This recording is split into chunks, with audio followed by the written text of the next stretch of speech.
How's it going, everybody? I just watched Scream 6 and I'm here to give you my review on it. Be warned that what you are going to hear next is going to be full of spoilers. So, like I was previously thinking, the ghost face that we see in this movie is a lot more ruthless. And I think that that is a very good look at what the Scream movies are supposed to be. Like in the first movie, you had Billy and Stu that just weren't holding back at all.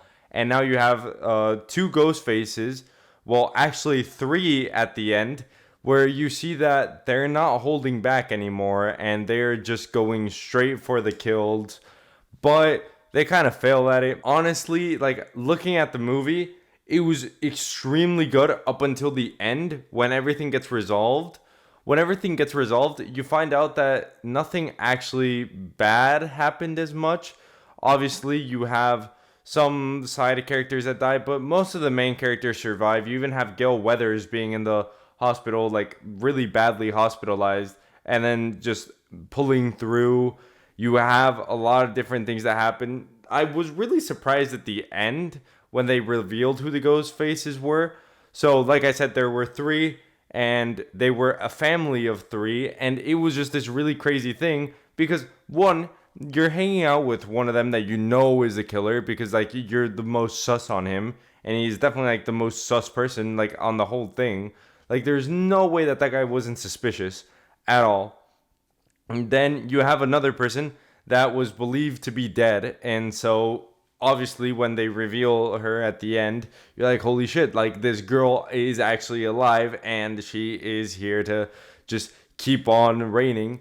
And then you have one of them that I will not spoil this guy because this guy is actually like the big twist. And he is like, whoa, oh my god, I was not expecting this guy to be the villain at the end. You have Josh Segarra playing a new character in this movie. And so, obviously, if you've watched Arrow, you know who Josh Segarra is. He played Adrian Chase. I really liked his character. They kept on referring to him as Pretty Guy. And he was like that love interest that was very self-aware of the situation, and he even tells our main character Sarah to not even trust him because like obviously you can't trust anyone can be the killer, and in previous experiences the love interest has been the killer. And I would like to say that this movie broke that cycle, and I really love that because it was a different kind of movie. It had a different pacing. And like I said, this Ghostface was brutal. He went up against a person with a shotgun.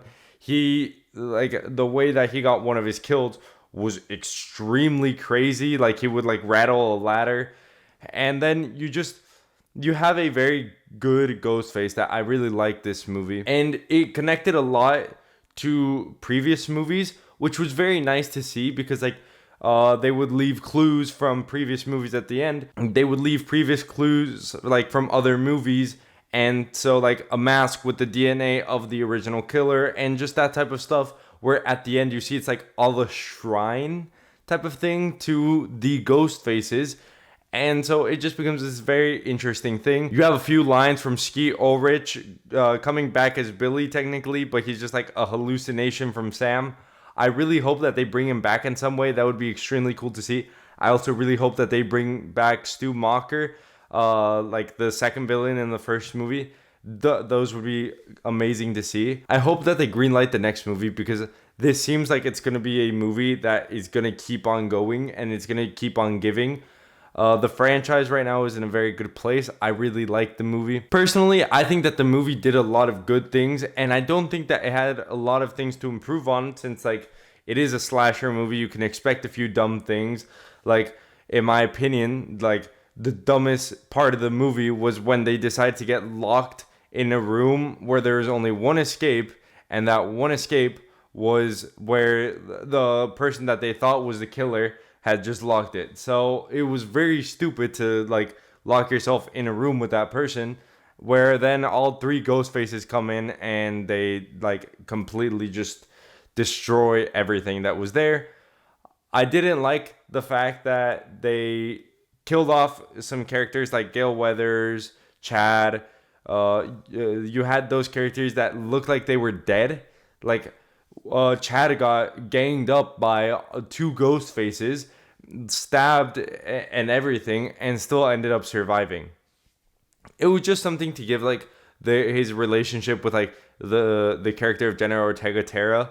It was just to give like their relationship a bit more of a not conclusion to say it, but more of a story instead of just ending it there at like they were about to start a relationship and then he just ended up dying.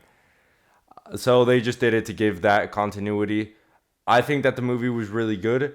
I personally would give it an 8 out of 10. It was a very good movie. I would rank it high among the Scream movies.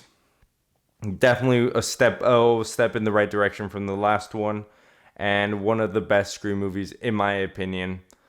But hey, that's just my opinion. You all can make your own opinion going to the movie theater or watching this review. To obviously it has spoilers, and I'm releasing this the day after the release of the movie. So obviously you guys probably haven't seen the movie, but some of you might not even like horror movies that much, so you might just come straight to watching this. It was a great movie. I really enjoyed it. I enjoy horror movies a lot, and I honestly couldn't expect anything more from this movie. Thank you everyone for watching. If you did enjoy the video, subscribe, hit the like button, comment down below what your favorite scary movie is. I will see you all in the next one.